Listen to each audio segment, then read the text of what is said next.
Hi guys, today we will talk about how can you fix that problem you have on your Instagram. We will just click here on settings, then we come here to settings window here, and this is window, and we will go down here to looking for apps here. We will click here on apps, then we come to apps window. We will just wait to show for us. This is window, and we will go down here to looking for Instagram app here, and this is window, and we will click here on Instagram.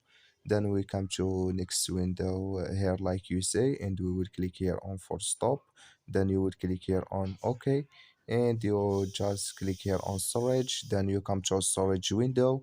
You will click here on clear cache. Then you will click here on clear data, and you just turn off your phone and turn on it, and it's going to work with you. So that's all now. I wish you I get it. Thank you for your watching. Don't forget to support us by like and subscribe, and see you in next video.